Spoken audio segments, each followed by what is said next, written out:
राजा बलि ने जब भगवान कृष्ण को दूर से ही देखा, बड़े प्रसन्न हुए, गदगद हो गए और वहां से दौड़ते हुए जाके भगवान के चरणों में गिर पड़े कि प्रभु, आपने इस सुतल लोक में आकर के राजा बलि की इस धरती को परम पवित्र कर दिया, पावन कर दिया। राजा बलि ने भगवान का सत्कार किया, षोडशोपचार से उनकी पूजा की गई, पाद्य अर्घ आदि से उनको सम्मानित किया गया। उसके बाद राजा बलि ने कहा कि प्रभु, सयेन्द्र सेनो भगवत पदाम्बुजं बिभ्रन् मोह प्रेम विभिन्नया धिया उवाच थानेन्द्र जलाकुले चरण प्रहिष्ट रोमा नृपगिद गदाक्षरम।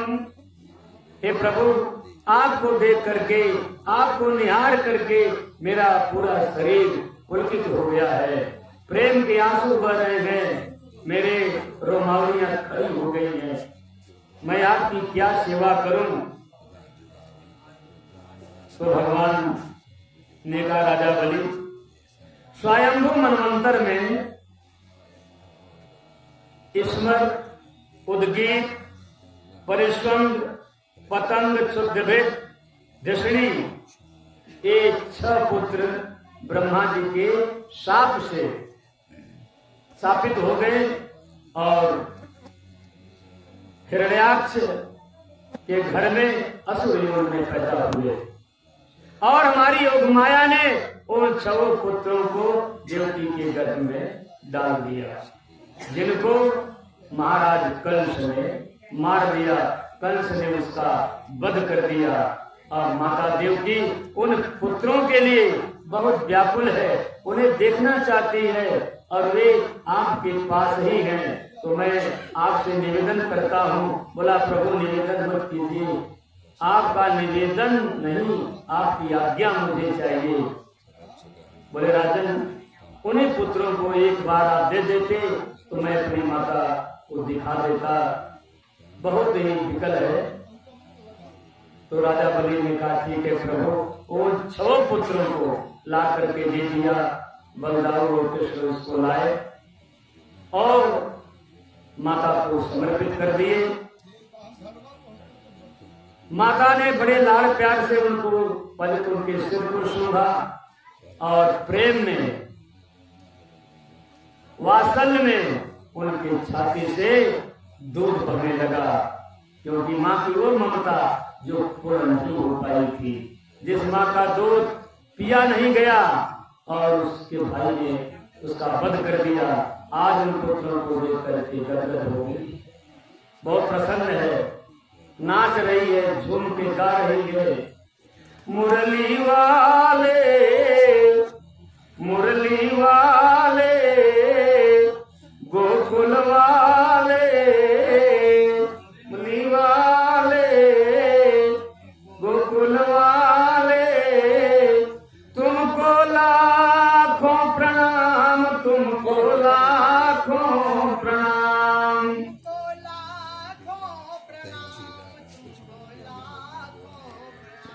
मुरली वाले, कमली वाले,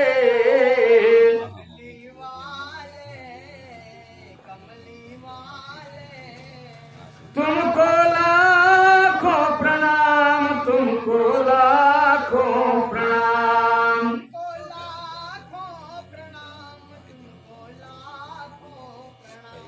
जय हो गोकुल के रखवाले, जय हो गोकुल के रखवाले, जय हो गोकुल के रखवाले। तुमको लाखों प्रणाम, तुमको लाखों प्रणाम, तुमको लाखों प्रणाम, तुमको लाखों प्रणाम, तुमको लाखों प्रणाम, तुमको लाखों प्रणाम, तुमको लाखों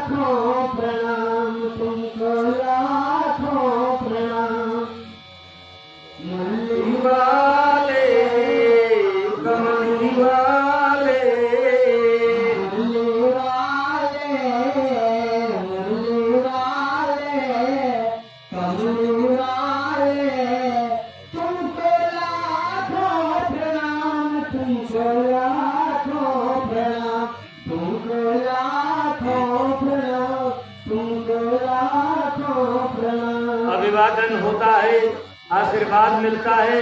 उसके बाद वो छवों के छवों पुत्र जहाँ से आए थे वहाँ पर चले गए। इसको देख करके माता को बड़ा कुतूहल होता है, आश्चर्य होता है, लेकिन समझ जाती है कि विधि का विधान में इस संसार में जिसको जहाँ जब मिलना है तब तो मिल जाता है और थोड़ी देर के बाद फिर अपने अपने कार्य में सब चले जाते हैं। तो संसार में हम सब एक आए हैं, एक दूसरे से मिल रहे हैं। कोई बड़ा रिश्तेदार है, कोई भाई है, कोई चाचा है, कोई भतीजा है, कोई पिता है, कोई बड़ा पिता है, कोई गुरु है, कोई नाथ है, कोई हित है। ये सब जो है भगवान की व्यवस्था के ही अंतर्गत है। बिना भगवान की कृपा के कोई किसी से न मिल सकता है, न कुछ कर सकता है। वो प्रभु की ही माया है और उसी माया के वशीभूत यह पूरा जगत प्रपंच चल रहा है। पूरे आनंद कंद भगवान की जय जय हो। राजा परीक्षित ने प्रश्न किया कि गुरुदेव, भगवान के जन्म से संबंधित, भगवान के चरित्र से संबंधित, उनकी लीलाओं से संबंधित एक एक शब्द आपके मुखारबिंद से जब झर रहे हैं तो ये सच्चे हमको अमृत जैसे लग रहे हैं। इसको हम सुन करके कभी भी अगा नहीं सकते, अगाना चाहिए भी नहीं। राम कथा जे सुनत अघाही, रस विशेष जाना तिन नाही। राम कथा सुनि नर जे अघाही, रस विशेष जाना तिन नाही। तो ये कथा जो चल रही है, अगर कोई कहे कि मेरा जी भर गया, 7 दिन लगातार सुन रहा हूँ, तब वो कथा का मर्म नहीं समझ पाया। इस कथा को तो जितनी बार सुनो, जीवन भर सुनो, यह नित नवीन रहेगी। एक जने बैठा रहा भाई यहाँ पर, लाइट कट गई या ब्रह्मन चंदा दीवना कर्म यज्ञवाल आदित्याय रूपेण चतुर्विधं कायायां तमदिनानित्यो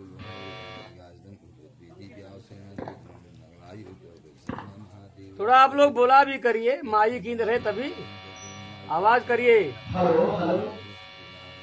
बदरिया बरसे शम नहीं आए, बदरिया बरसे शम नहीं आए, शम नहीं आए, घनश्याम नहीं आए, शम नहीं आए, घनश्याम नहीं आए। बदरिया बरसे शम नहीं आए, बदरिया बरसे शम नहीं आए। बागों में बरसे, बगीचे में बरसे, बागों में बरसे, बगीचे में बरसे, बरसे नैनन झोंकों में बरसे, नैनन झोंकों में। बदरिया बरसे शम नहीं आए, बदरिया बरसे शम नहीं आए, शम नहीं आए, वो शाम नहीं आए, शम नहीं आए, घनश्याम नहीं आए। बदरिया बरसे शम नहीं आए, बदरिया बरसे शम नहीं आए। रजो जो से जन्म निसत्ववृत्त स्थित प्रजानां प्रलये तमस्पृशे, अजाय सर्ग स्थिति नाशे तवे त्रयी माया त्रिगुणात्मने नमः। हे राजन परीक्षित, यह जगत, यह विश्व प्रपंच 3 त्रिदेवों से बना हुआ है। ब्रह्मा जी इस जगत का निर्माण करते हैं और विष्णु भगवान इस जगत का पालन पोषण करते हैं और भगवान शिव इस जगत का संहार करते हैं। तीनों के अंदर बहुत बड़ी शक्ति है, सब कुछ करने की सामर्थ्य है, लेकिन ऐसे ब्रह्मा विष्णु महेश भी कभी कभी भगवान की माया के वशीभूत होकर के संकट में फंस जाते। राजा परीक्षित ने कहा, गुरुदेव मैं आपकी बात का रहस्य नहीं समझा। ब्रह्मा संकट में फंस जाए, शिव संकट में फंस जाए, ये कैसे हो सकता है? बोले राजन, हुआ है इसलिए मैं आपको बता रहा हूं। भगवान शिव बहुत ही शीघ्र प्रसन्न होने वाले देवता। तो राजा परीक्षित ने कहा, गुरुदेव कुछ लोग कहते हैं कि भगवान विष्णु की जो पूजा करता है, जो नारायण की आराधना करता है, वो दुखी रहता है और भगवान भोलेनाथ की शरण में जो जाता है भोलेनाथ मालामाल कर देते हैं। बड़े बड़े अभिमानी राक्षस भी, रावण, कुंभकर्ण, बड़े बड़े लोग भगवान शिव की पूजा करके मालामाल हो गए और भगवान नारायण की पूजा करने वाले भिखारी हो गए, दुखी हो गए। ऐसा क्यों? सुखदेव ने कहा, राजन भगवान विष्णु का कथन है कि जो हमारा भक्त होता है सबसे पहले मैं उसका धन ही छीनता हूं, क्योंकि यह धन जो है संसार में अभिमान का मूल होता है। जिसके पास धन की वृद्धि होती है वो अभिमानी हो जाता है और घमंड उसके अंदर आ जाता है। जब मनुष्य के अंदर किसी भी तरीके से घमंड आ जाता है तो उसका पतन आरंभ हो जाता है। इसलिए नारायण अपने भक्तों के अंदर घमंड नहीं पैदा करने देने के लिए उसकी धन संपत्ति सब छीन लेते हैं। यस्याहुमनु गृह्णामि हरिष्ये तद्धनम सनैहि, जिसके ऊपर मैं प्रसन्न होता हूँ मैं उसके धन को, उसकी संपत्ति को छीन लेता हूँ। यही कारण है कि भगवान शिव की आराधना करने वाले बहुत ज्यादा है, क्योंकि लोगों को धन चाहिए और इसलिए वो बड़े बतवाले हो जाते हैं, उन्मत्त हो जाते हैं। उनकी वाणी, उनका व्यवहार सब जो है दूसरों को पीड़ा देने वाला हो जाता है। भगवान शिव को आशुतोष कहा जाता है। राजन, आशु माने जल्दी, तोष माने प्रसन्न होने वाला, जो बहुत जल्दी थोड़ी पूजा करने से प्रसन्न हो जाता है वो क्या है? आशुतोष। भगवान शिव ऐसे ही आशुतोष है, जो एक बार गंगा जल चढ़ा दिया, बेल का पत्र चढ़ा दिया, भस्म चढ़ा दिया, सब कुछ दे देते हैं भोलेनाथ। एक आपको दृष्टांत सुना रहा हूँ। एक भगवान का भक्त था और भक्त तो था लेकिन चोरी की प्रवृत्ति उसके अंदर थी।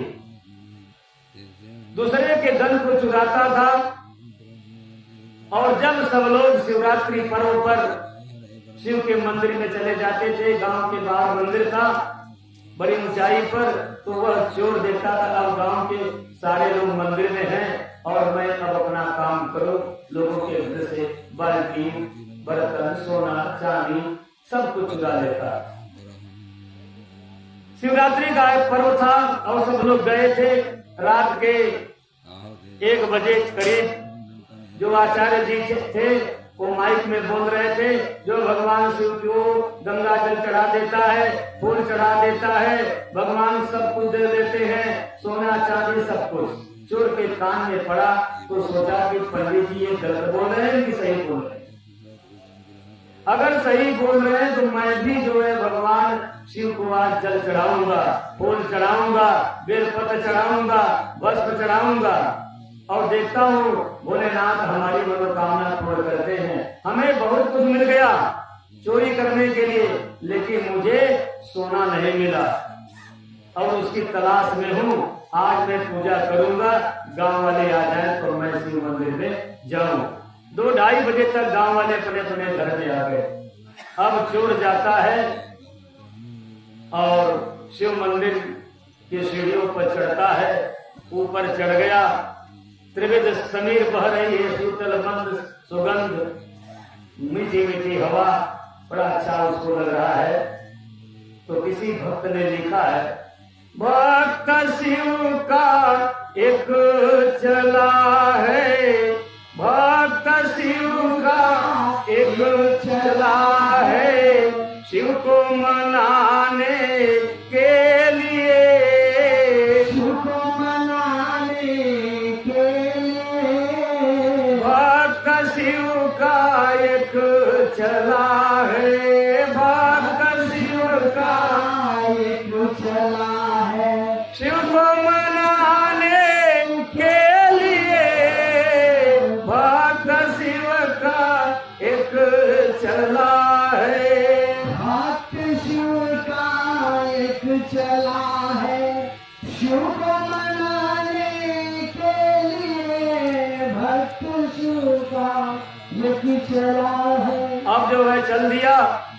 एक लोटा जल का लेकर, एक लोटा जल को लेकर फूल चढ़ाने के लिए, फूल चढ़ाने के लिए भक्त शिव का एक चला है, शिव का एक चला है, शिव को मनाने के लिए भक्त शिव का एक चला है, भक्त शिव का एक चला है, शिव को मनाने के लिए एक लोटा जल लेकर, एक लोटा जल लेकर शिव को मनाने के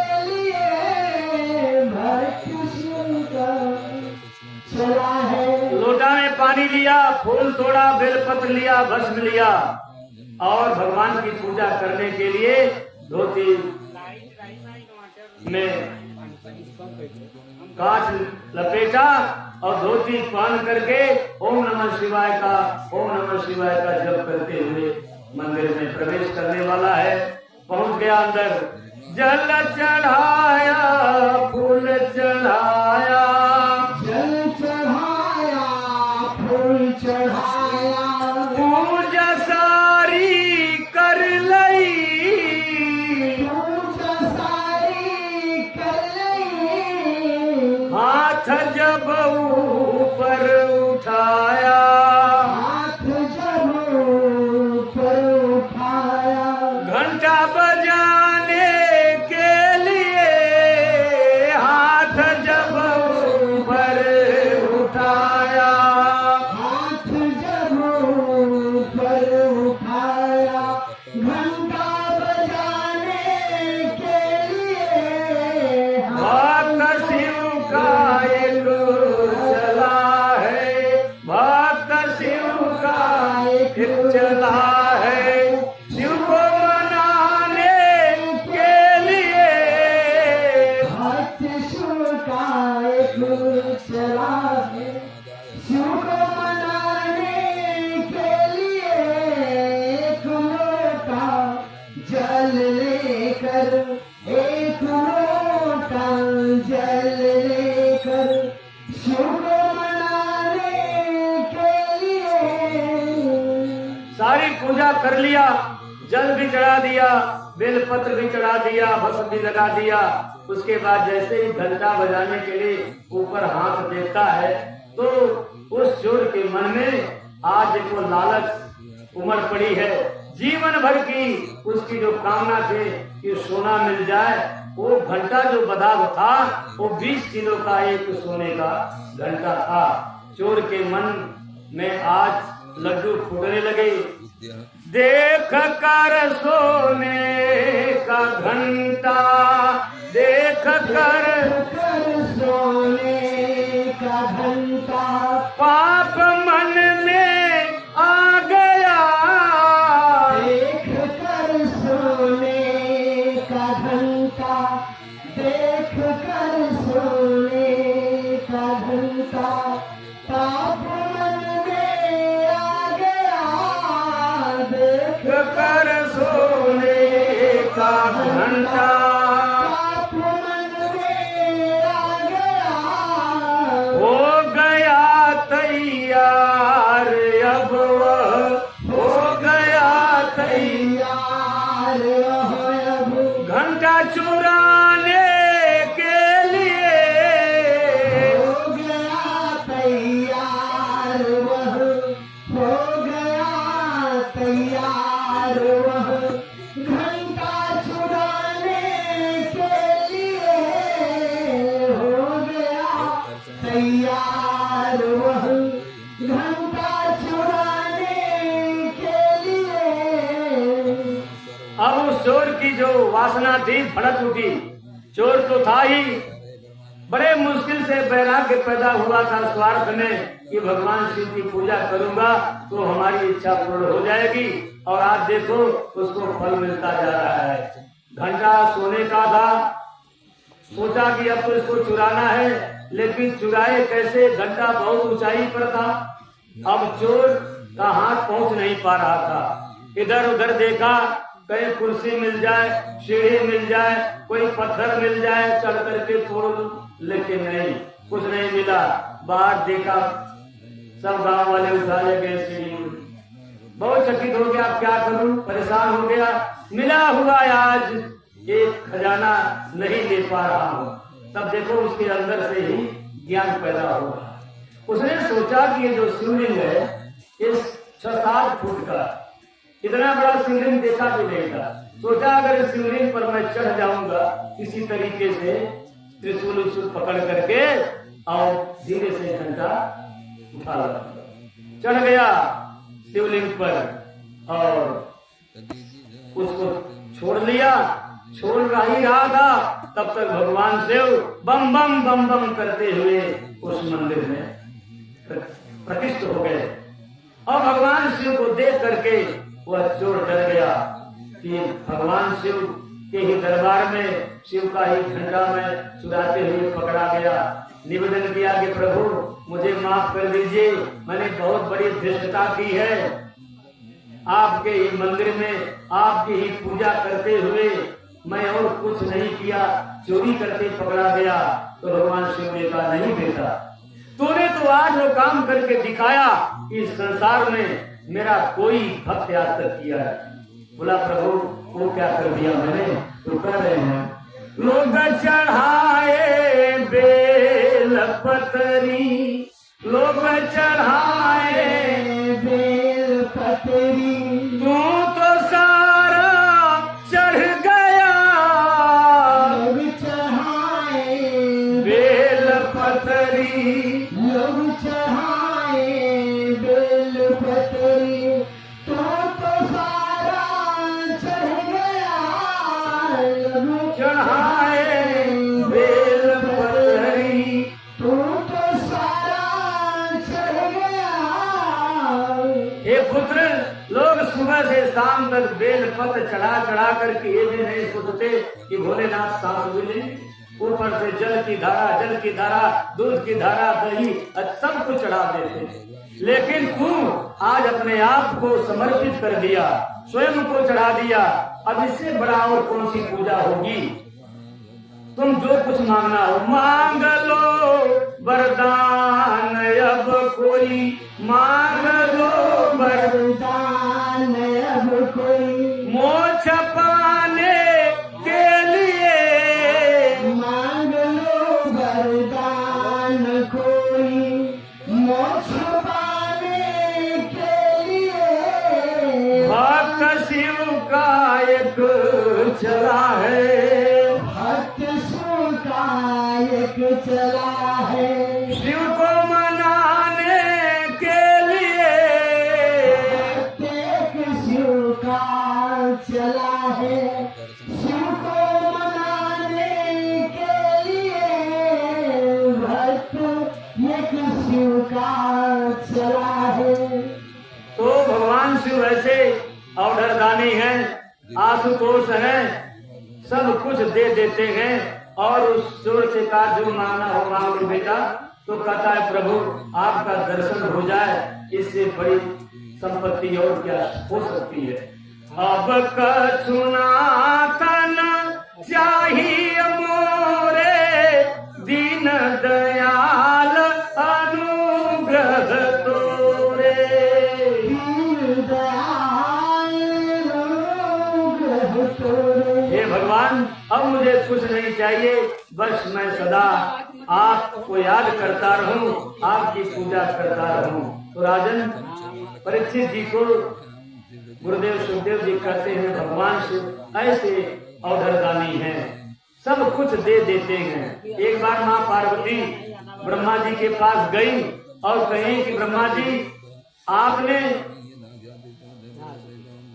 कैसा सृष्टि चला रहे हैं। बोले कि क्या बताऊं देवी, मेरे सृष्टि का संपादन अच्छे ढंग से नहीं हो रहा है। बोले क्या मैं आपकी मदद कर सकती हूँ। बोले आपके पतिदेव जो है ना, आप उनको मना कर दीजिए, जिनके कर्म में जिनके भाग्य में मैं जो है सुख लिखा ही नहीं है, बस एक लोटा पानी चढ़ा दिया और बस उसको भी स्वर्ग दे देते हैं।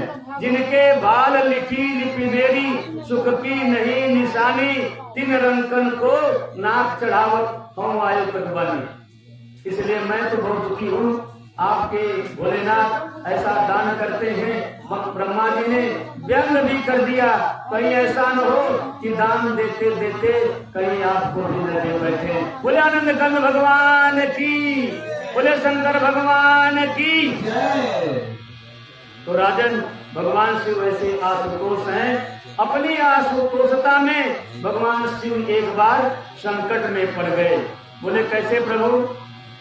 बोले इसलिए संकट में पड़ गए, एक भक्त था उनका जिसका नाम था वृकासुर, और वो भगवान शिव के मंत्र का जप करते करते ऐसा साधना में लीन हुआ, उसको अपने शरीर की खबर ही नहीं है।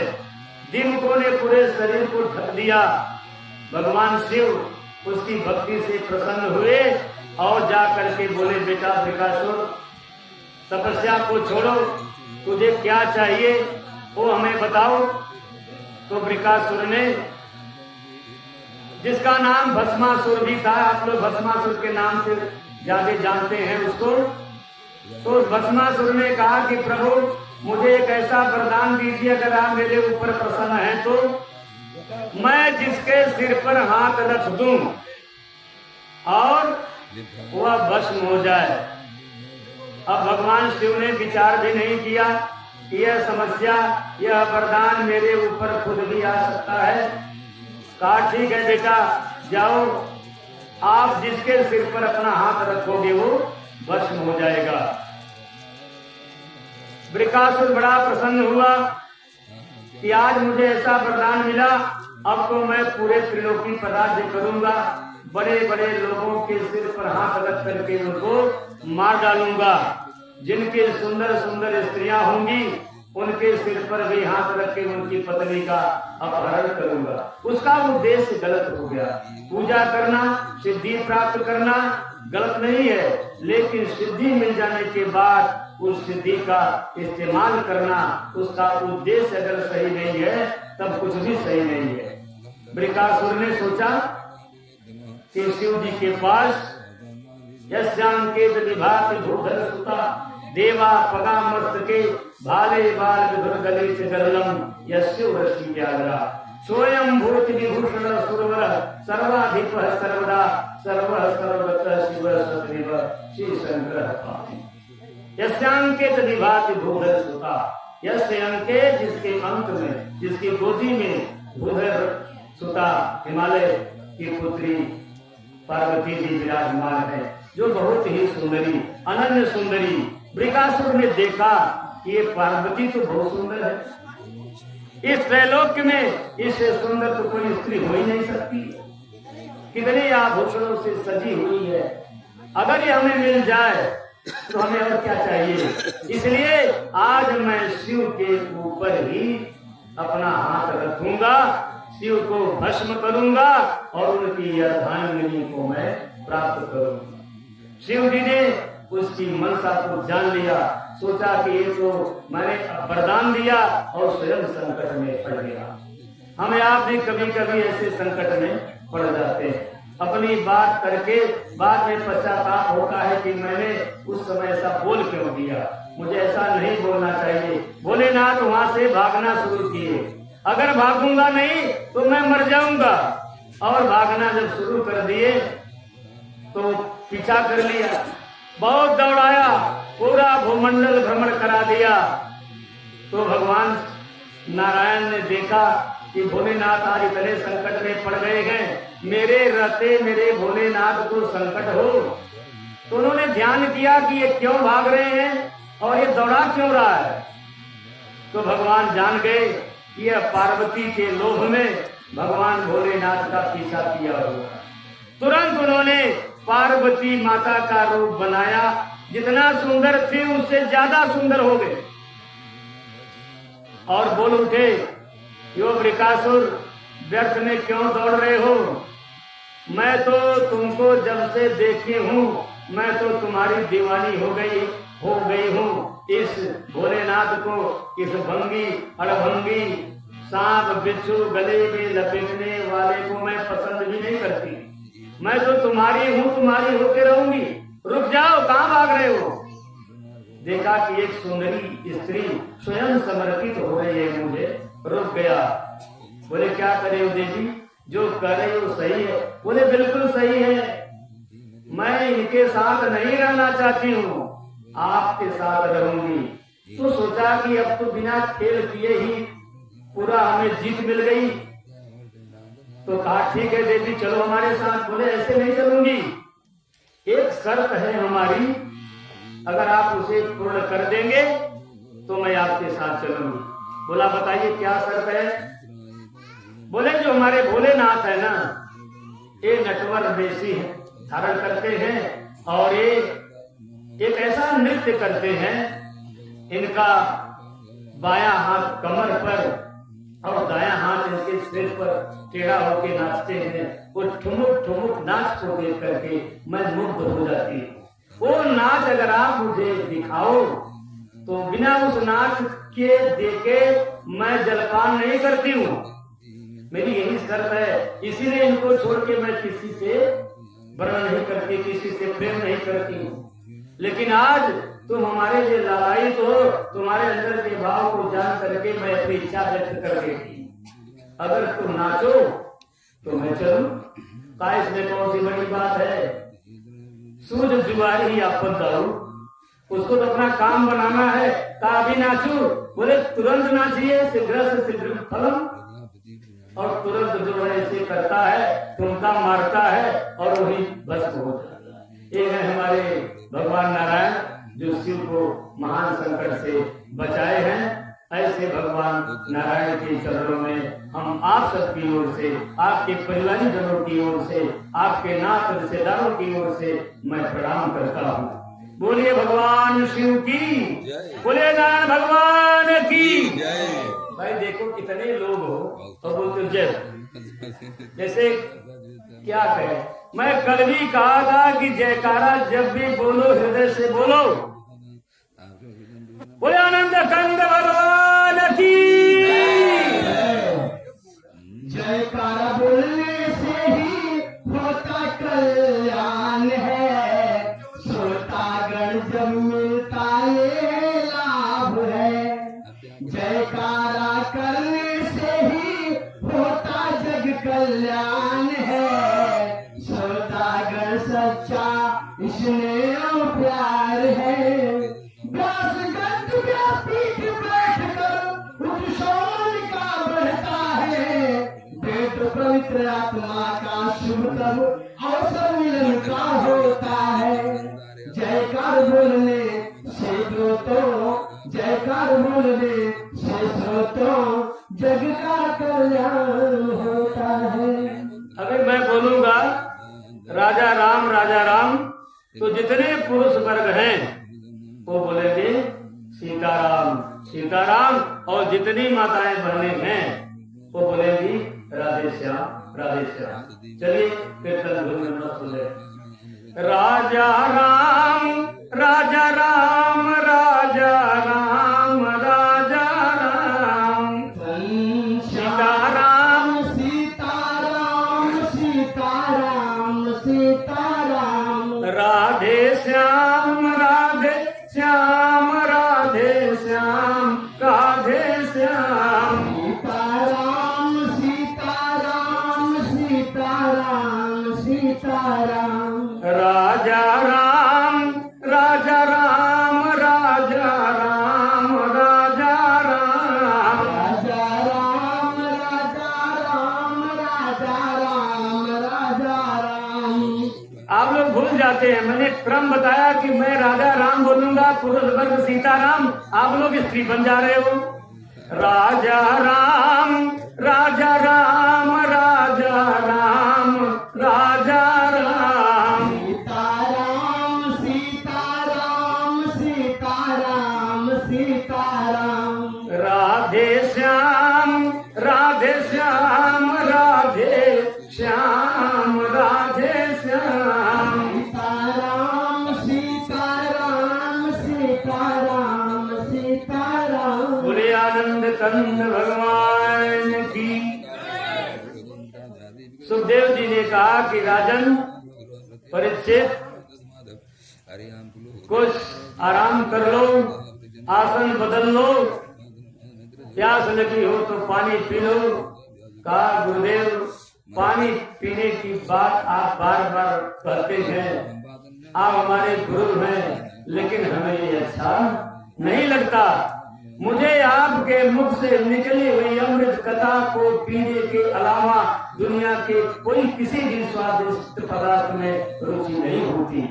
इसी प्यास ने, इसी भूख ने मुझसे वो काम करा दिया जो आज तक मेरे पूर्वजों ने, मेरे गुरुओं ने कभी किया नहीं था। अगर मुझे प्यास न लगी होती तो मैं ऋषि के आश्रम में न जाता। और ये प्यास ने, इसी प्यास की व्याकुलता ने हमसे वो अधम पाप करा दिया जो हमारे पूर्वजों ने कभी नहीं किया। हम केवल कथा सुनेंगे, केवल कथा सुनेंगे। तो सुनो राजन, एक बार सरस्वती नदी के पावन तट पर, सरस्वती नदी क्या है? सरस्वती नदी जो है वो जो राम भक्ति होती है, संत महात्मा इकट्ठा होते हैं जो भगवान का गुणानुवाद कीर्तन करते हैं। राम भक्ति जह सुरसरी धारा, सरसई ब्रह्म विचार प्रचारा। राम भक्ति जो है गंगा का पावन तट है, ये गंगा का पावन तट है जहाँ पर आप लोग बैठे हुए हैं, और जो ब्रह्म विचार का प्रचार हो रहा है यही सरस्वती है। तो एक बार सरस्वती नदी के तट पर सारे साधु संत महात्मा संगम कर रहे थे और बातों बातों में बात बढ़ गई। किसी ने कहा ब्रह्मा जी बड़े, यहाँ भी कहते हैं लोग फला भी बड़ा, फला पंडित बहुत अच्छा, फला पंडित बहुत अच्छा, फला गुरु बहुत अच्छा, फला महात्मा बहुत अच्छा। तो किसी ने कहा ब्रह्मा जी बड़े, तो भगवान विष्णु के जो सेवक थे कहे नहीं, विष्णु भगवान सबसे बड़े। तो वहां शंकर भगवान के भी गण थे, वो कहे नहीं शिव से बड़ा दुनिया में कोई नहीं है। बातों बातों में बतंगड़ हो गया, निर्णय नहीं हो पा रहा है। मुंडे मुंडे मतिर भिन्ना, जितने लोग उतनी बातें होने लगी। और जब ज्यादा जोगी हो जाते हैं तो मठ उजड़ ही जाता। एक दूसरे पर आक्षेप करने लगी, तुम्हारे देवता कुछ नहीं, हमारे देवता बड़े।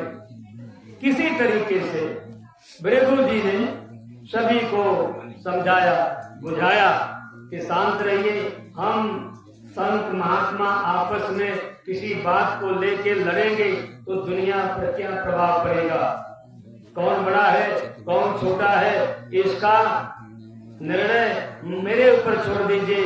मैं परीक्षा लूंगा, आप लोगों की अनुमति हो, आपका आदेश हो तो मैं तीनों देवों की परीक्षा करके आ जाऊं। सभी ने एक मत से कहा कि जाइए भृगु जी, आप जैसा तो संत इस दुनिया में है भी नहीं कोई। तो भृगु महाराज सबसे पहले ब्रह्मलोक गए। ब्रह्मा जी के यहाँ ब्रह्मा जी वेदों का पाठ कर ही रहे थे। कुछ उनके शिष्यगण वेद मंत्र की ऋचाओं का श्रवण कर रहे थे और भृगु जी जानबूझ करके गए और वेद पर ऐसे हाथ लगा दिया। ब्रह्मा जी को इतने से क्रोध आ गया, अरे मूर्ख, तू मेरा बेटा हो करके इस प्रकार से बड़ी सभा के बीच में वेद का उल्लंघन कर रहा है, मेरे रहते हुए वेद पर हाथ ठोक दिया। तुझे शिष्टाचार का कोई ज्ञान नहीं है। आग बबूले हो गए। ब्रह्मा जी जब आग बबूले हो गए तो भृगु जी वापस आ गए। बोले हो गया, इनकी परीक्षा मैंने ले लिया। जिस आदमी को, जिस महान पुरुष को थोड़ा सा वेद पर हाथ रखने से इतना क्रोध आ सकता है, तो दुनिया में और बहुत से अपकार के कर्म हैं। अगर हम कोई चरित्रहीनता करते तब इनको कितना क्रोध हो जाता। गए शंकर के पास, शिव लोग चले गए। भगवान शिव कैलाश पर्वत पर अपने गणों को पुराण की कथा सुना रहे थे और भृगु जी वहां पहुंचते हैं और बड़े जोर से विष्णु भगवान की, अरे जिसका दरबार है उसका जयकारा लगाओ। दूसरे के दरबार में दूसरे का जयकारा करोगे तो क्रोध आ जाएगा। शंकर भगवान के पास है त्रिशूल था, बोले मारो इसको, पकड़ो इसको। अब गण उनका पीछा किए। बोले हो गया, इनको भी देख लिया मैंने। इनके पास भी सहन शक्ति नहीं है। और दुनिया में जिसके पास सहन शक्ति न हो, जो थोड़ी थोड़ी बात पर उबल पड़ता हो, झगड़ पड़ता हो, वो कैसा संत हो सकता है, कैसा आदमी हो सकता है, कैसा मालिक हो सकता है। ये दुनिया के मालिक है, मुखिया है। मुखिया मुख सो चाहिए, खान पान कहूँ एक, पालई पोसई सकल अंग तुलसी सहित विदे। मालिक हो, परिवार का मालिक हो, चाहे जगतपति हो, उसको मुख की तरह होना चाहिए। मुख में जब भोजन डालो तो क्या मुख अपने पास रखता है? दांतों को दिया, दांतों ने चबा करके अंदर किया और उसका ही खून बनता है, खून से रस बनता है, बसा बनती, हड्डी बनता, वीर्य बनता और आदमी के शरीर का फल पोषण होता है। इसलिए इनको शांत रहना चाहिए था। ब्रह्मा भी फेल और शंकर भी फेल। अब कहे चलते हैं भगवान विष्णु के यहाँ।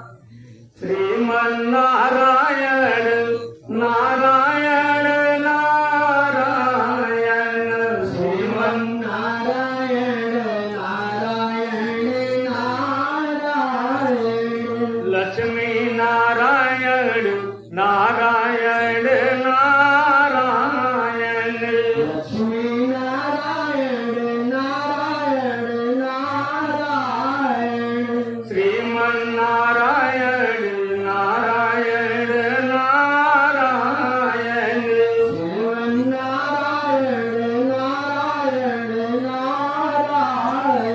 पहुंच गए भगवान विष्णु के पास। क्षीर सागर में भगवान की अर्चना अभ्यर्थना हो रही है। भक्त दल उनकी सेवा कर रहे हैं और भृगु ने न आव देखा न ताव देखा। गए और अपने पांव से भगवान की छाती पर लात मार दिया। देखो, भगवान भोलेनाथ के यहाँ तो कुछ नहीं किए, भगवान ब्रह्मा के यहाँ भी कुछ नहीं किए, लेकिन विष्णु के साथ तो बहुत बड़ा अन्याय किए। अगर कोई यहाँ आए और आपकी छाती पर लात मारे, गुस्सा नहीं आएगा? शायद आप उसको पकड़ोगे और उसको दंडित नहीं, मार ही दोगे। लेकिन भगवान विष्णु ने देखो क्या करते हैं। अरे देवता, अतीव कोमलव तात चरणव ते महामुने। हे महामुनि, आपका जो चरण है ये मक्खन की तरह कितना कोमल है और मेरी कठोर छाती, मेरी हड्डी वज्र के समान है और उस कोमल पांव में कहीं चोट नहीं लगी। लक्ष्मी जी से कहा, इस ब्राह्मण देवता के तलवे में कुछ लगा दीजिए, मक्खन लगा दीजिए, मलहम लगा दीजिए। इनको चोट आ गई और उठ करके उनके चरणों में प्रणाम किया। तो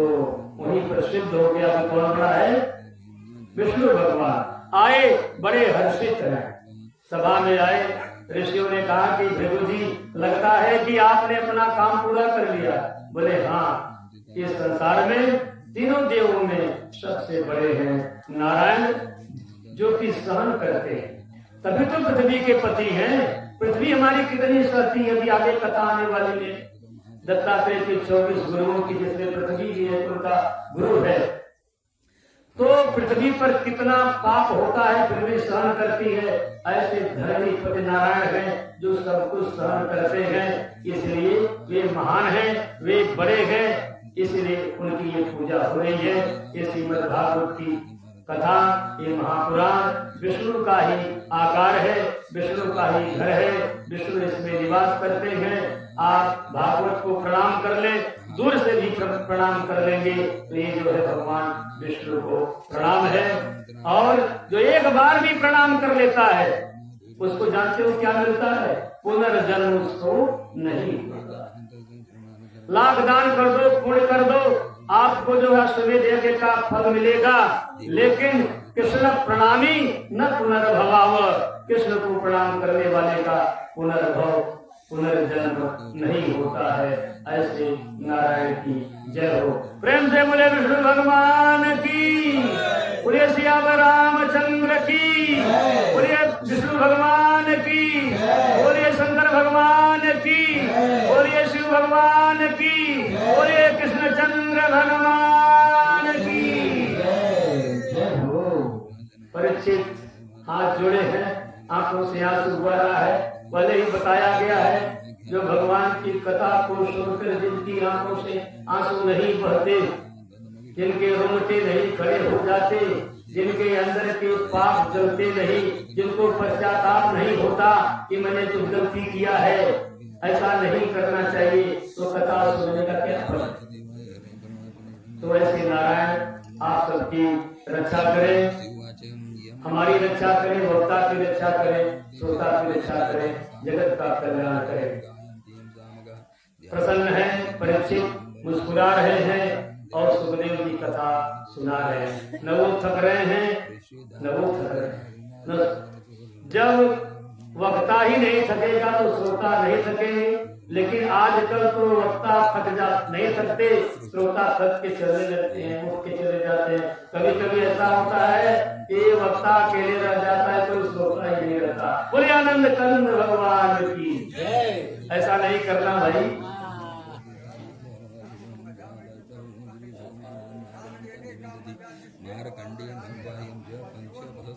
परीक्षित जी कथा सुनने लगे हैं, सुनने लगे हैं।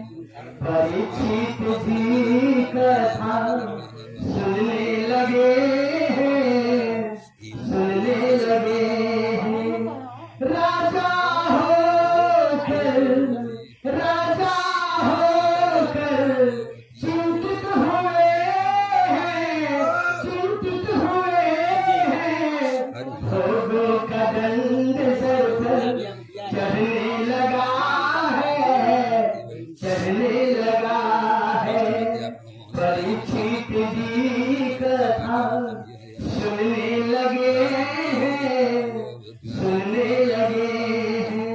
सुखदेव ने सब पाप धोने लगे हैं, सुखदेव ने पाप धोने लगे हैं।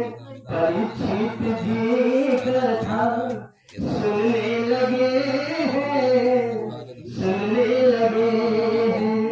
कलयुग का पास सब सर होने लगा। परीक्षित परीक्षित जी ने कथा सुनने लगे हैं, सुनने लगे हैं। सुखदेव जी ने पाप धोने लगे हैं, धोने लगे हैं। बोले कृष्णचंद्र भगवान की। सारे राजा गण दुनिया के मारे जा चुके हैं। अब भगवान श्री कृष्ण चिंतन कर रहे हैं कि सब अत्याचारी इस संसार से चले गए, लेकिन जिस वंश में मैंने जन्म लिया है उस यदुवंश में अभी भी बहुत ही उग्र कर्मा है, और ये लोग रहेंगे तो पृथ्वी पर पाप फिर से होने लगेगा, इसलिए इनका भी विनाश होना आवश्यक है। भगवान मन में सोचे और कार्य परिणत होने लगा। अब कैसे हो रहा है? एक दिन की बात है, यदुवंश के सारे कुमार माने जो जवानी में चढ़ते हैं 13 साल से लेके 20 साल तक वाले, ये सारे कुमार खेलते खेलते एक आश्रम में पहुंचते हैं, और उस आश्रम में बड़े बड़े ऋषि हैं, भृगु वशिष्ठ च्यवनश्च गौतम देवा तिथिर देवल देवरात्र, सभी ऋषि थे। और ऋषियों के आश्रम में लोग गए तो इन लोगों के मन में आया कि इन ऋषियों के पास शक्ति है कि नहीं है, ये जानते हैं कुछ नहीं जानते हैं, चलो इनका परीक्षा लिया जाए। तो भगवान कृष्ण का एक बेटा था जो जाम्बवंती के उदर से पैदा हुआ था, जिसका नाम था सांब।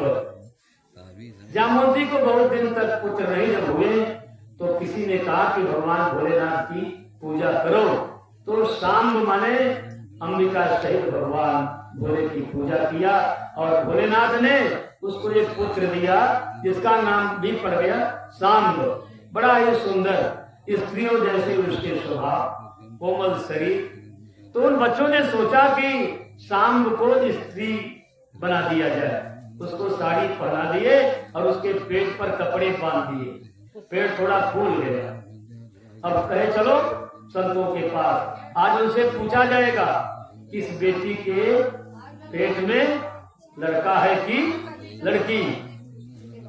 ले गए, बिल्कुल नई नवेली दुल्हन की तरह लग रही है। बोले गुरुओं प्रणाम करता हूँ, खुश रहो बच्चों, खुश रहो बच्चों। आप लोगों से एक निवेदन है, ये बताओ कि इस लड़की के पेट में बच्चा लड़का है कि लड़की?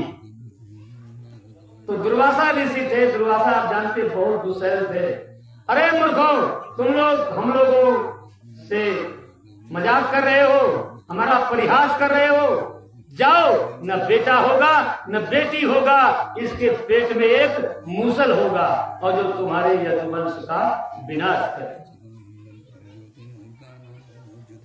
अब स्थापित हो गए, जब कपड़ा हटाए तो पेट में दर्द होने लगा। जब अंदर पेट में मूसल होगा तो कैसा लगेगा? गए राजा उग्रसेन के पास, तक उग्रसेन को बताए। उग्रसेन बहुत चिंतित हुए, भगवान कृष्ण भी चिंतित हुए, सारे लोग चिंतित हो गए और उसके हटाने का प्रयास होने लगा।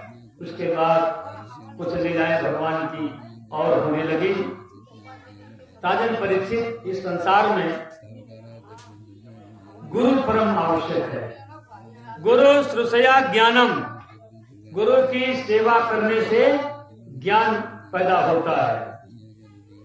अगर ब्रह्मा नाराज हो जाएंगे गुरु बचा लेगा, लेकिन अगर गुरु नाराज हो गया तो ब्रह्मा नहीं बचा सकते। राखिय गुरु जो कोप विधाता, गुरु कर कोपन को परित्राता। इसलिए गुरु होना चाहिए और गुरु के प्रति बहुत अच्छी भक्ति होनी चाहिए। रूपम स्वरूपम तथा वा कलत्रम, यशस चारु चित्रम धनम में रुतुल्यम।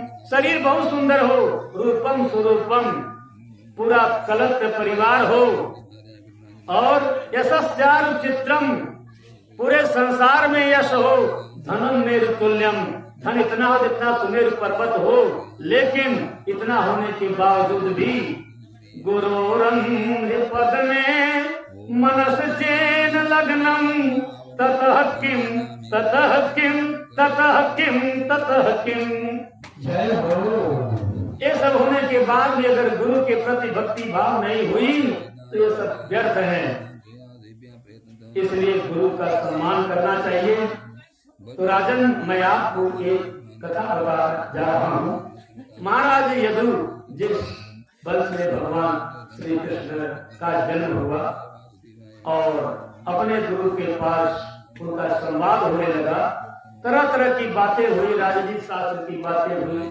उसके बाद संसार में गुरु के महत्व पर बात आ गई तो उन्होंने कहा कि गुरु परम आवश्यक है और संसार में वही गुरु नहीं होता जिसे आप गुरु मंत्र लेते हैं, कान में फूका जाता है।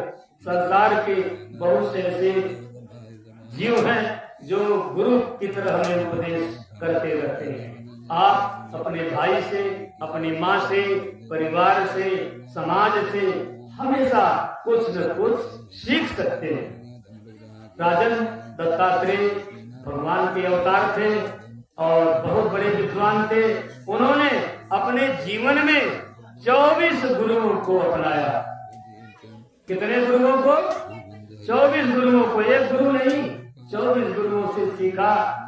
तो बोला, गुरुदेव आप हमें दत्तात्रेय के उन 24 गुरुओं के बारे में अगर कुछ बताएं तो बता सकते हैं, क्योंकि यह भारतवर्ष हमारा गुरुओं का देश है। यहाँ पर गुरु की सत्ता को हमेशा से माना गया है। यहाँ के सैनिक, यहाँ के योद्धा अपने अस्त्र शस्त्र सिखाने वाले गुरुओं का सम्मान करते रहे हैं और उनसे इतने उपदिष्ट हो चुके हैं कि देश हित में अपने प्राणों को आहुति देने के हमेशा तैयार रहते हैं। एक सैनिक की अपने गुरु के प्रति, अपने शिक्षणकर्ता के प्रति क्या भावना होती है, आप संजय जी के मुखारबिंद से श्रवण कीजिए।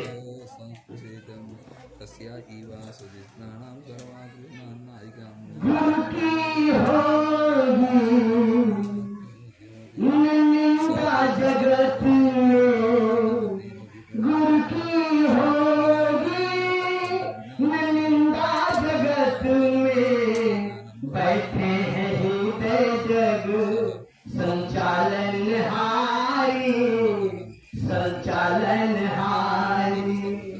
जो गुरु हृदय की दीप जलाए, विद्या का रस पान कराए, ऐसे गुजन का, ऐसे गुजन का जग समाहीन हुई, जग समाहीन हुई। ज्ञान की धारा जलाने लगे हैं, जलाने लगे हैं। जो जग में गुरु विख्यात हुए, गुरु ब्रह्मा गुरु विष्णु कहेंगे, विष्णु कहेंगे।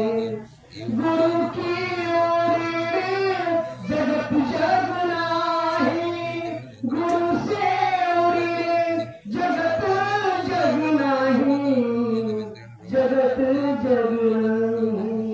सूर्य आनंद कंद भगवान की। तो 24 गुरुओं का वर्णन एक कविता के माध्यम से मैं कर रहा हूँ। इस कविता को श्रीमद् भागवत के पाठ को पढ़ने के बाद मैंने खुद ही बनाई है।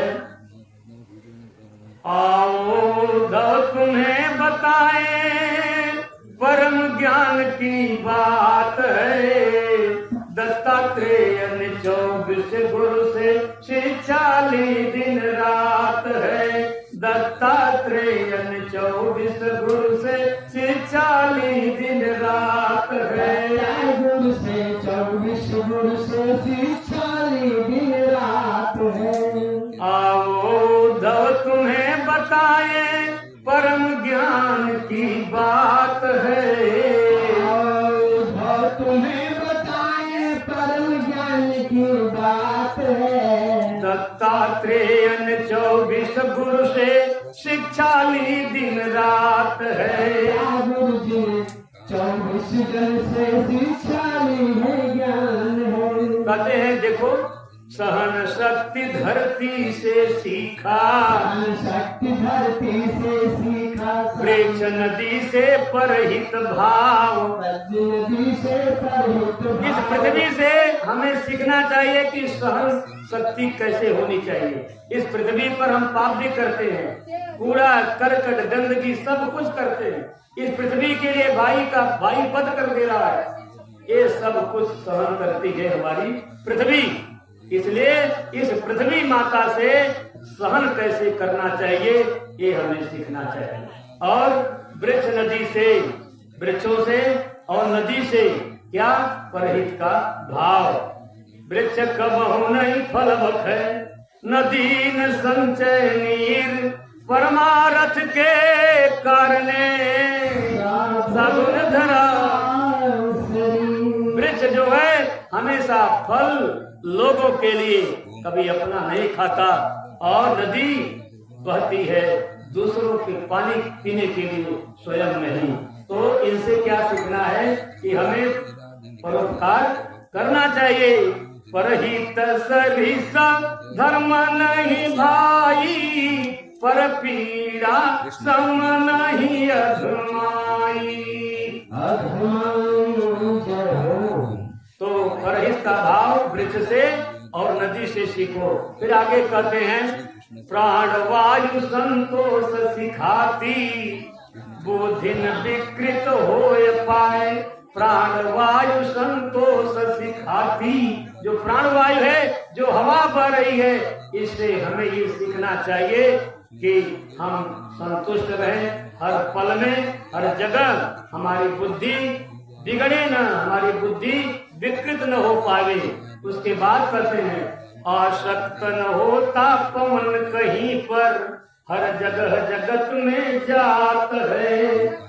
आसक्त न होता पवन कहीं पर, हर जगह जगत में जात है। दत्तात्रेय ने 24 गुरु से शिक्षा ली दिन रात है। शिक्षा ली दिन रात है। ये हवा जो है हर जगह जाती है। संसार में यहाँ हवा है, हमारे घर भी पहुँच जाएगी। सब जगह दुनिया में ये हवा चलती रहती है, कहीं भी आसक्त नहीं होती, कोई इसको बांध नहीं पाता। यहाँ जो गंभीरापुर में भागवत पंडाल में हवा बह रही, क्या उसे आप बांध लोगे? यही हवा जो है पूरे गांव में जाएगी, यहाँ का जो पुण्य फल है पूरे गांव वासियों को देगी।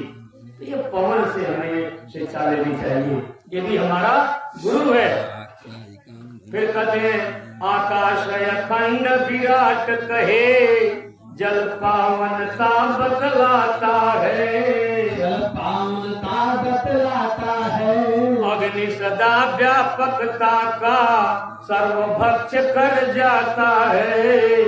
सर्वभक्ष कर जाता है। चंद्रमा कला घटती बढ़ती, चंद्रमा कला घटती बढ़ती, पर चंद्र न घटता तात है। दत्तात्रेय ने 24 गुरु से शिक्षा ली दिन रात है। 24 गुरु से शिक्षा ली है। ये जो आकाश है ये अखंड है, विराट है। इस आकाश की तरह हमें भी विराट होना चाहिए। आकाश हमें विराटता सिखलाता है और जल जो है पवित्रता सिखाता है। जल सभी को पवित्र करता है। पापी नहाए चाहे पुण्यात्मा नहाए, जल किसी के साथ भेदभाव नहीं करता है। हमें भी ऐसे ही जल की तरह बहते रहना चाहिए। और अग्नि हमेशा व्यापक है और सभी को खा जाता है। गंदगी जलाओ आग में तपा देता है। शुद्ध पदार्थ डालो उसे भी जला दिया और अशुद्ध पदार्थ डालो उसे भी। अग्नि सिखाती है कि सभी के साथ एक समान बर्ताव रखो। ये हमारा भाई है, ये दूसरे का भाई है, ऐसा पक्षपात अग्नि नहीं करता। जानबूझ के अग्नि को छुओगे तब भी जलोगे, अनजान में भी अग्नि आपके हाथ पांव से छू जाएगी तब भी आप जलोगे। ये अग्नि सिखाती है, अग्नि भी हमारा गुरु है। चंद्रमा है, चंद्रमा की कलाएं घटती बढ़ती रहती है, तभी तो अंधेरा पक्ष भी होता है, उजाला पक्ष भी होता है, एक एक कला घटती बढ़ती रहती। तो चंद्रमा से हमें शिक्षा लेना चाहिए कि कलाएं हमारी ही घटेंगी, हम घटेंगी तो बढ़ेगी भी। कृष्ण पक्ष के बाद शुक्ल पक्ष भी आएगा, दुख के बाद सुख भी आएंगे, रात के बाद दिन भी आएगा।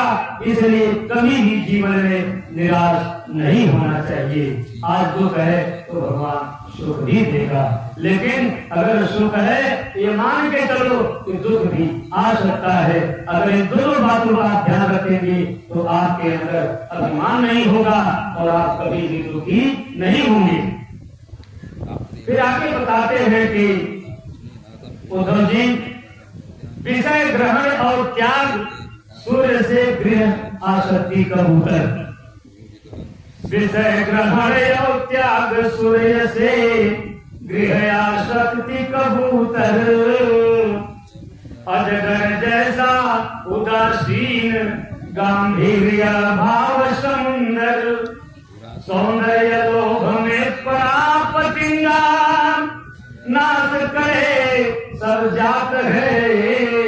दत्तात्रेय 24 गुरु से 40 दिन रात है। दत्ता सेवक 24 गुरु से 40 दिन रात है। दत्ता गुरु ने 24 गुरु से 40 दिन रात है। जैसे सूर्य भगवान है, जल को सूख लेते हैं, उनकी किरणों से जल सूख जाता है, लेकिन वही जल सूर्य भगवान बादल बना के दुनिया को बरसा भी देते हैं। तो सूर्य से ये शिक्षा लेनी चाहिए कि हमें, अगर हम राजा हैं तो प्रजा से कर लेना है, कर लीजिए, लेकिन उस कर को प्रजा को वेतन वृद्धि के रूप में देते रहिए। बोले आनंद कंद भगवान की। और कहते हैं कि कबूतर से आसक्ति का भाव लेना चाहिए। कबूतर बड़ा आसक्त होता है अपने परिवारीजनों पर। अपने बच्चों के लिए अन्न के दानों को, अन्न के कणों को वो मुख में लेता है और इस गले में बहुत दिनों तक रखे रहता है। क्यों रखे रहता है? हमारे बच्चे खाएंगे, हमें आप भी बचाते हैं बच्चों के लिए, लेकिन बच्चे भी नहीं पाते।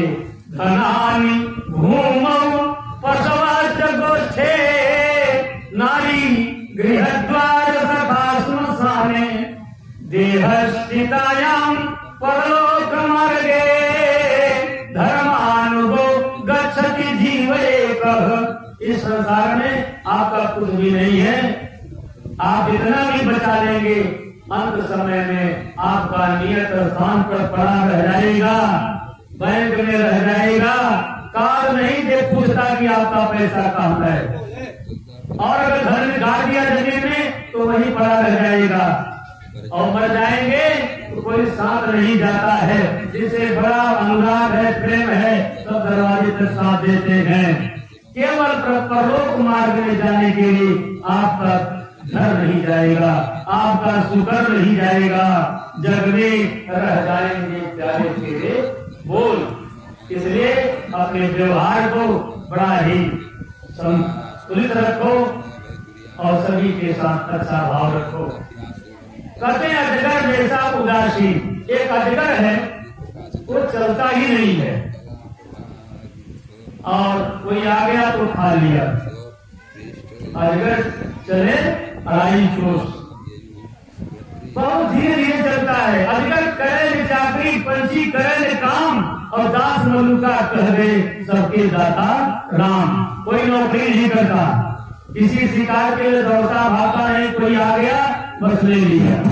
तो अब अजगर मत बन जाओ, मेरे करने का ये मतलब नहीं कुछ करो नहीं है, लेकिन करने का भाव ये है कि ज्यादा भी परेशान मत रहो, मेहनत करते रहो।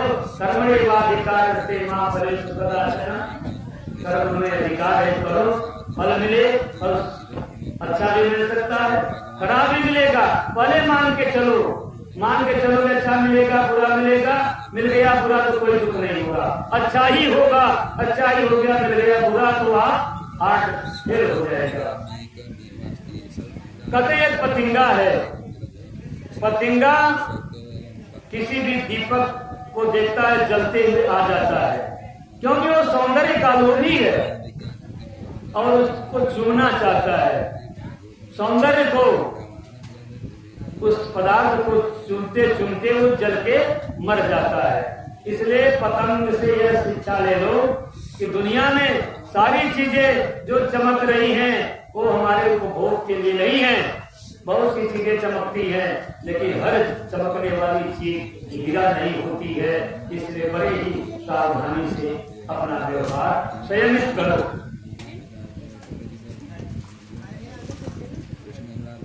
गरुड़ पुराण में भी एक श्लोक आता है, कुरंग मातंग पतंग भृंग मीना हता पंच धीरेव पंच एतत् प्रमादे सकतम न सेवते यह सेवते पंच धीरेव पंच। पतंग है पतिंगा, कुरंग है हिरण, मातंग माने हाथी, कुरंग मातंग पतंग, भृंग माने भौरा, मीन माने मछली।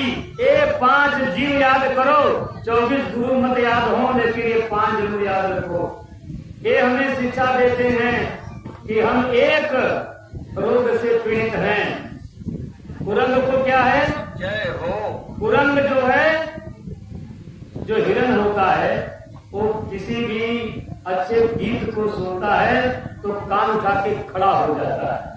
तो जंगल में शिकारी क्या करते हैं, गड्ढा खोदते हैं और उस गड्ढे को घास फूस से छा देते हैं और वहीं पर खड़े होकर के बांसुरी बजाते हैं। तेरा मन डोले मेरा तन डोले, तेरे दिल का गया करार रे, कौन बजाए बांसुरिया।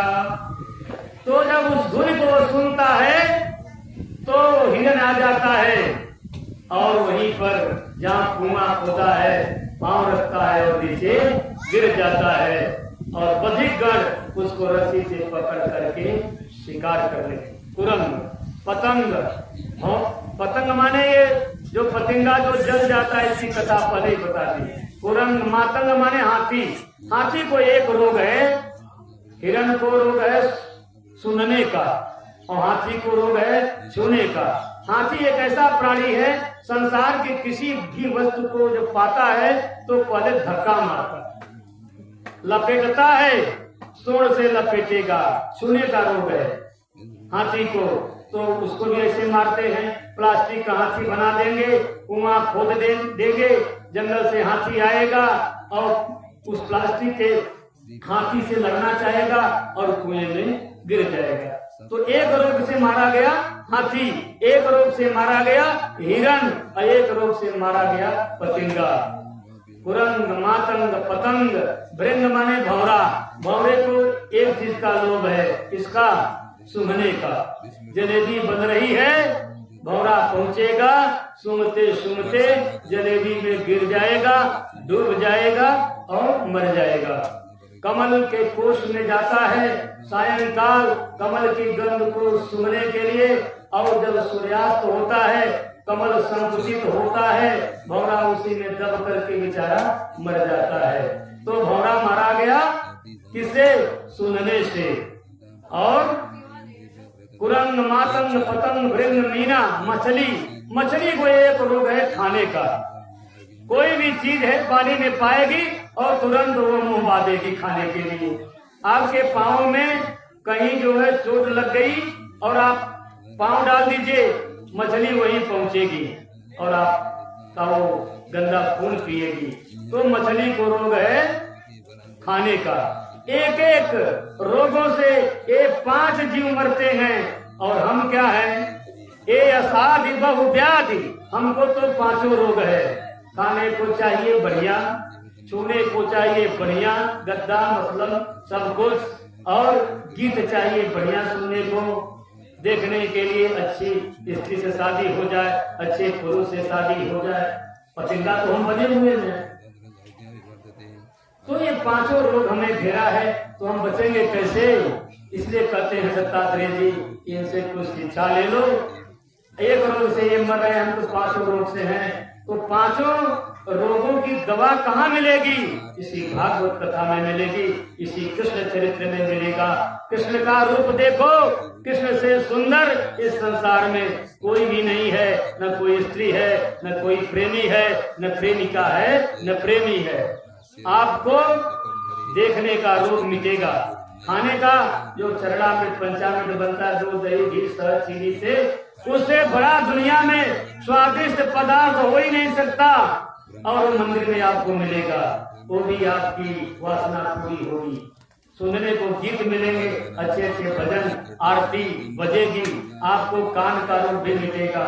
सुनने का बढ़िया बढ़िया अगरबत्ती जलेगी, हवन का धुआं जब होता है तो आप नाक के माध्यम से जाके हमारे फेफड़े को शुद्ध कर देता है। वो कहाँ मिलेगा? भगवान के दरबार में। और छूने के लिए भगवान के चरणों को छुओ, दबाओ, मिजो उनको, देखो ये आपके पांचों विकार मिटते हैं कि नहीं मिटते हैं। बोले भगवान भक्त की, बोले आनंद कंद भगवान की। इस प्रकार 24 गुरुओं की कथा को सुनाया। परीक्षित ने कहा, गुरुदेव आपने गागर में सागर भर दिया, थोड़े में बहुत कह दिया। बोले परीक्षित, भागवत का ये 24 गुरुओं की कथा सार तत्व है, इसे ही समझो। जब कभी जाओ, पहले भी बता चुके हैं दूसरे अध्याय में, नदी नाले में जाओ तो सोचो ये भगवान की नस नाड़ी है, बादल देखो तो सोचो भगवान के केश हैं, सूर्य चंद्रमा को देखो तो सोचो कि ये हमारी भगवान की आंखें हैं। इस प्रकार का भाव रखोगे तो पूरी दुनिया ही भगवान की है, सबय भूमि गोपाल की, ऐसा भाव बन जाएगा और बिना कहीं जाए आपकी भक्ति होती रहेगी।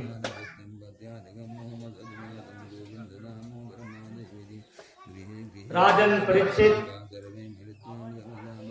अब मैं आपको क्या सुनाऊं, आप क्या सुनना चाहते हैं? बोले गुरुदेव, मैं कुछ भी नहीं बोलूंगा, जो हमारे लायक होगा। नहीं, हमें बता रहे हैं अभी तो अंतिम थोड़े पहले विशेष सूची जरूर पढ़ा वो सब। तो कहे कि राजन, इस संसार में जो भक्ति योग है, जो आपने अभी तक भागवत सुना है, सब भक्ति योग ही है, लेकिन भक्ति और सत्संग के बराबर ये दुनिया में कुछ भी नहीं है। तात स्वर्ग अपवर्ग सुख धरिय तुलाए कयंग, तुलन ताही सकल मिली, जो सुख लव सत्संग। सत्संग जो है सबसे बड़ा सुख है। एक बार वशिष्ठ जी और विश्वामित्र में तकरार हो गया। वशिष्ठ जी ने कहा कि सत्संग बड़ा है, विश्वामित्र ने कहा कि तप बड़ा है। दोनों अड़ गए अपनी बात को लेकर के। सरस्वती माता के पास पहुंचे।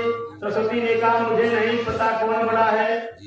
उसके बाद शेषनाग जी के पास जब पहुंचे तो शेषनाग जी ने कहा मैं आपके प्रश्नों का उत्तर तो दे सकता हूँ, लेकिन मेरे सिर पर पूरे धरती का भार है। आप लोग संभालो, सत्संग से या तप से कुछ सोचने का अवसर दो, मैं बताता हूँ कौन बड़ा है। तो विश्वामित्र जी अहंकारी थे ही, बोले कि मैं पृथ्वी को जब तक कहो तब तक अपने तपस्या के प्रभाव से रोक दूं। एक घड़ी भी नहीं बीता, पृथ्वी का कुछ खंड गिरने लगा। बोले हो गया, यही है आपका तप। फिर कहा कि आप सत्संग की महिमा बताइए, भगवान के अवतारों की कथा। जब वशिष्ठ जी ने बताया और विशेष करके राम के चरित्र को जब बताया तो शेषनाग जी नाचने लगे। और जब नाग मस्त होता है, मतवाला होता है, तो मणि निकलती है। एक मणि निकली उनके मुख से। कहा ले जाओ, ये आपको दक्षिणा स्वरूप में देता हूँ, आपने मुझे भागवत की कथा सुनाई है। उसके बाद उस मणि को लेकर के वशिष्ठ जी ले जाकर के महाराज जनक को देते हैं।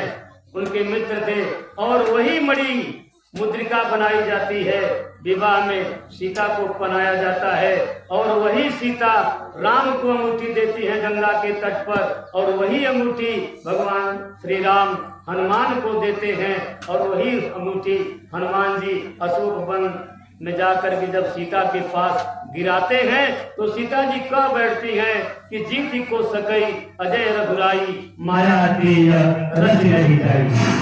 बोले आनंद कंद भगवान की। कहते हैं राजन, भगवान कृष्ण ने जैसा सोचा था कि हमारा कुल जब तक रहेगा इस धराधाम से अत्याचार नष्ट नहीं होगा, तो ऋषियों ने उनको श्राप दे ही दिया।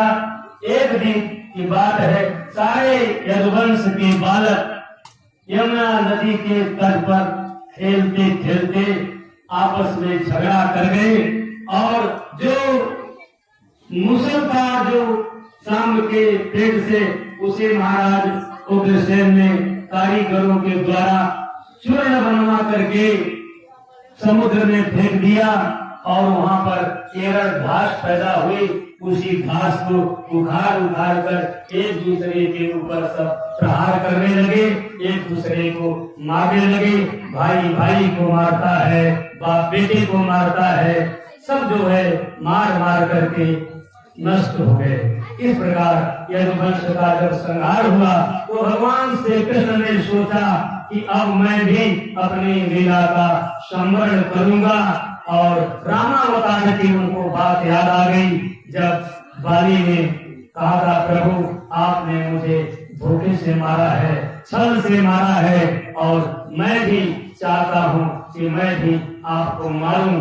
भगवान ने कहा तुम्हारी यह साध, तुम्हारी यह इच्छा जरूर पूर्ण होगी। भगवान श्री राम की उस बात को कृष्णावतार में भगवान कृष्ण एक पीपल के पेड़ के नीचे बैठ करके अपने पांव के ऊपर पांव तलवे को आगे करके बैठे हैं, सोच रहे हैं कि दुनिया इस सृष्टि का कैसे कैसे मैंने पालन पोषण किया, कैसे हमारे सामने हमारे बच्चे सब लड़के मर गए। और वही बाली एक बधिक के रूप में, एक व्याध के रूप में आता है और कृष्ण की लाल लाल तलवों को देख करके सोचता है यह कोई पक्षी है, और साथ देता है, तीर लग जाता है, खून बहने लगता है, बधिक जाता है, देखता है कि उसके ही आराध्य उसके ही बालों से घायल हो रहे हैं। प्रणाम किया, माफी चाहता हूँ प्रभु, धोखे में मैंने बाण चलाया। भगवान कृष्ण कहते हैं नहीं बधिक, एक हमारी ही लीला है, मैंने ऐसा ही कराने के लिए तुझे जन्म दिया है और तूने वो काम कर दिया है। अब मुझे इस धराधाम से जाना है। ऐसा कह के भगवान श्री कृष्ण धराधाम से चले गए। अब इधर परीक्षित की कथा पूरी हो गई। बोले गुरुदेव आपने जो मुझे कथा सुनाई, अनुग्रहीतोस्मि, मैं अनुग्रहित हूँ आपके मुखारविंद से इस कथा को सुन करके।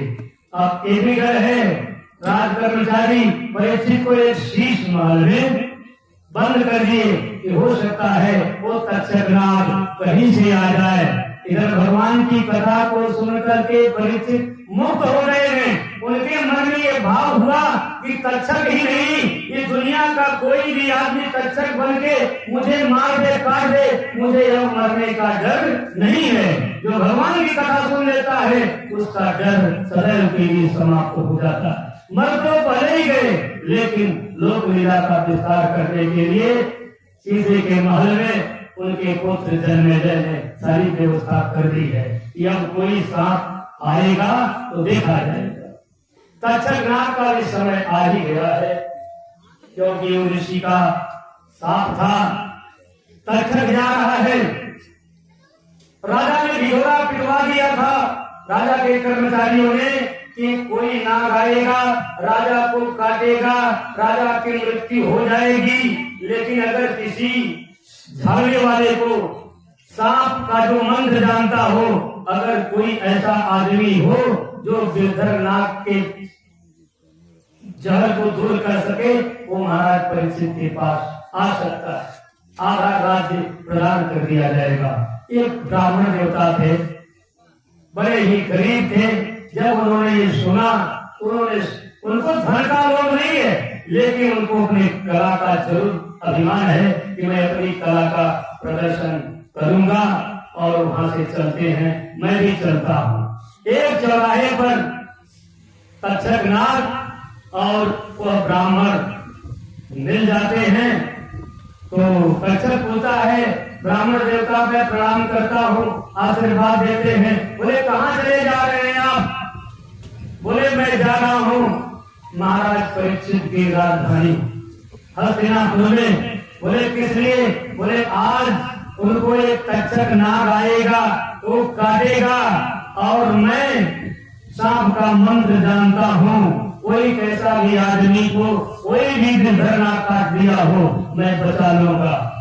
तक्षक घबरा गया, इतना बड़ा एक ब्राह्मण है, इतना बड़ा तपस्वी है, इतना बड़ा जानकार है। तो तक्षक ने कहा, मैं ही तक्षक हूँ, मैं ही तक्षक हूँ, मैं राजा परीक्षित को काटने के लिए जा रहा हूँ, क्या आप मेरे कांटे को जिला दोगे? उस ब्राह्मण ने कहा, अवश्य। बोला ये बरगद का वृक्ष है और ये बिल्कुल हरा भरा है, मैं इसकी जड़ में डंक मारूंगा, इसका पत्ता पत्ता लकड़ी लकड़ी सूख जाएगा। इस पर जो पक्षी होंगे, जो मनुष्य होंगे, वो भी सूख जाएंगे। तो क्या आप जिला दोगे? बोले काट के देखो। तक्षक नाग काटता है, वो वृक्ष सूख जाता है, कितने बड़े बड़े पक्षी भी सूख गए। एक ब्राह्मण लकड़ी काटने के लिए चढ़ा हुआ था, वो भी सूख गया। तो ब्राह्मण ने कहा, देखो तक्षक, मैं इस वृक्ष को कैसे हरा करता। मंत्र पढ़ा, वो वृक्ष जैसे का तैसे हो गया। तक्षक के मन में बड़ी चिंता हुई कि ये तो बहुत बड़ा ब्राह्मण है, बड़ा तपस्वी है, ये तो जरूर जिला देगा। अगर ये ब्राह्मण रहेगा तब तो मेरा काटना बेकार हो जाएगा, पहले तो इस ब्राह्मण को ही मुझे मारना पड़ेगा। तक्षक क्या किया, ऊंचाई पर एक रास्ता था, थोड़ा नीचे से ऊपर चढ़ना था। तक्षक एक छड़ी बन करके, सोने की छड़ी जो ऐसे टेढ़ी होती है छाता की तरह, रास्ते में पड़ गया। ब्राह्मण देवता चढ़े जा रहे थे, थोड़ा चढ़ाई चढ़ी नहीं जा रही थी, उस छड़ी को उठा ली, थोड़ा टेके और आगे बढ़े। उसके बाद छड़ी को ऐसे पीछे लटका लिए। पहले ही बात हुई थी, ब्राह्मण ने कहा था मेरी आंखों के सामने दुनिया में कहीं भी सांप का घायल व्यक्ति होगा तो मैं जिला दूंगा, लेकिन पीछे मैं नहीं देखता।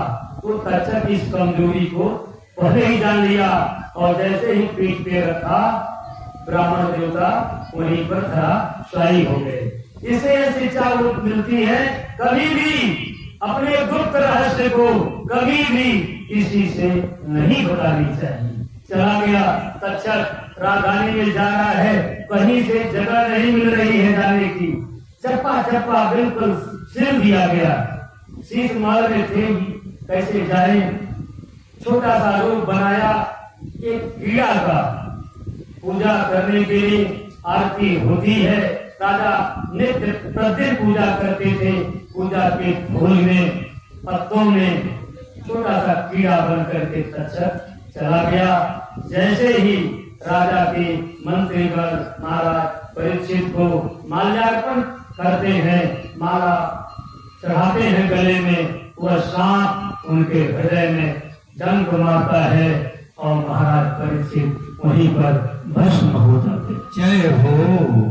ये है इस भागवत की कथा। राजा परीक्षित सांप के काटने से नहीं मरे, मैं पहले ही बता दिया, उनको मरने जीने का डर ही नहीं है। जो आदमी जब डर ही खत्म है तो क्या मरना और क्या जीना।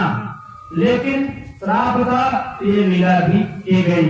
राजा जन्मेजय जो महाराज परीक्षित के बड़े बेटे थे, पिता की मृत्यु का समाचार जब पाए रोने लगे, उनके छोटे छोटे भाई भी रोने लगे। पिता की मृत्यु हुई, कैसे हुई यह जानने की जब कोशिश किया, तब उन्होंने सुना कि एक तक्षक नाग धोखे में मेरे पिता को मारा है। एक ब्राह्मण बेचारा श्रुतदेव जो मेरे पिता को बचाने के लिए आ रहा था, तक्षक ने उसे भी लोभ आकर्षित करके मार डाला। अब तो मैं तक्षक नाग नहीं, इस दुनिया से मैं नागों का वंश ही समाप्त कर दूंगा। उत्तंग ऋषि को बुलाया, बोला गुरुदेव एक ऐसा यज्ञ कीजिए जिसमें दुनिया के सारे सांप अपने आप आए और जल के मर जाएं। यज्ञ प्रारंभ हो गया। दुनिया के सारे सांप दौड़ दौड़ के धरती से निकल के, नालों से निकल के, समुद्र से निकल के, नदियों से निकल के, आकाश से सब हवन कुंड में गिरते जा रहे हैं, जलते जा रहे हैं। इधर तक्षक परेशान हो गया, जान गया कि ब्राह्मणों के मंत्रों में बहुत बड़ी शक्ति है। चला गया इंद्रलोक, इंद्र की कुर्सी में सिंहासन में चपक गया। कहा महाराज सारी दुनिया के राजा आप हैं, मुझे बचा लो। इंद्र ने कहा चलो ठीक है, मेरा वज्र तुम्हारी रक्षा करेगा। इधर राजा जन्मेजय ने पूछा गुरुदेव क्या दुनिया के सारे सांप आ गए? तो उत्तंग ऋषि ने कहा सब आ गए, सब मर गए, लेकिन जो मूल है जिसके लिए सब कुछ किया जा रहा है वही सांप इंद्र के सिंहासन में चिपका। उन ब्राह्मणों ने कहा इंद्र सहित तक्षक को लाया जाए। मंत्र पढ़ा जाने लगा, इंद्र का आसन उठ गया, धीरे धीरे आने लगे। इंद्र नहीं घबरा रहे हैं, तक्षक तो घबरा ही रहा है, लेकिन जब थोड़ा सा नजदीक आ गए यज्ञ कुंड के पास, तो सांपों के जो पुरोधा है शेष जी अर्थात वासुकीनाथ, उन्होंने एक ऋषि थे जिनका नाम था, क्या नाम था, उत्तंग ऋषि। उनसे कहा राजन गुरुदेव राजा जन्मेजय को मना कीजिए, इस संसार से सांपों की जात ही मिट जाएगी। सांप वेद प्रकृति के लिए बहुत उपयोगी है। इस धरती पर जितने जीव हैं सबका महत्व है, किसी की जात विलुप्त नहीं होनी चाहिए। उस राजा को जन्मेजय को उस ऋषि ने ज्ञान दिया कि राजन इस आपके पिता तो गए, अब आ सकते नहीं है, इसलिए सारे सांप भी चले गए, एक आध जाति रहने दीजिए, बचा रहेगा तो धरती पर सांपों की जाति बची रहेगी। बड़े दयालु थे जन्मेजय, बोले ठीक है गुरुदेव। तो तक्षक बच गया और पूरी तक्षक से फिर इस सृष्टि में दुनिया भर के सांप फिर आ गए और जो कि आज तक पीड़ा पहुंचा रहे हैं। लेकिन जो भगवान के भक्त होंगे, जो भागवत की कथा को सुनते रहेंगे, वो कभी भी न सांप से डरेंगे, न बिच्छू से डरेंगे, न काम से डरेंगे, न क्रोध से डरेंगे, न लोभ से, न मोह से। काम क्रोध मद लोभ उनके पास नहीं आएगा, वो सदा विजयी रहेंगे। आप सब भी विजयी रहें। बड़े मनोयोग से आपने श्रीमद् भागवत की ये 7 दिन तक की कथा सुना। बहुत दूर दूर से लोग आकर के इस कथा श्रवण किए और इस यज्ञ को पुनीत किए। सबके हम सब आभारी हैं। सभी के लिए हमारी ये शुभ कामना है, सब फूले फले बढ़े। एक काव्य के द्वारा एक काव्य पुष्प आप सबको अर्पित कर रहा हूँ। अग्नि का संरक्षण कीजिए। कुछ सुनाना गुरु जी कह रहे हैं?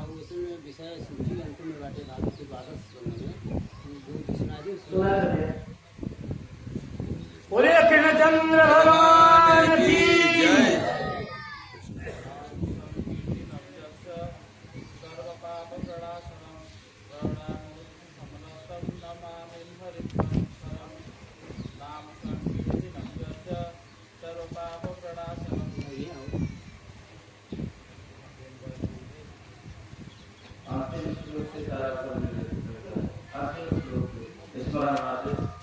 जय। सभी जीवों को सारा फल मिलता है। नाम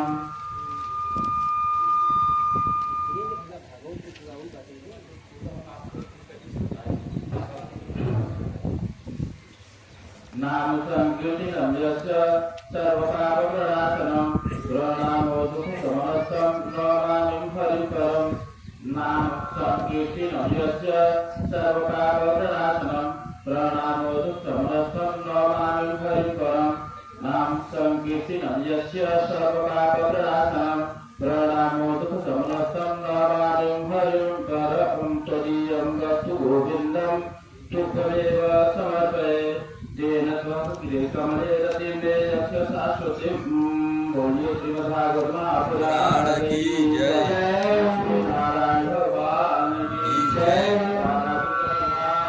जय जय। अब आप क्या क्या सुने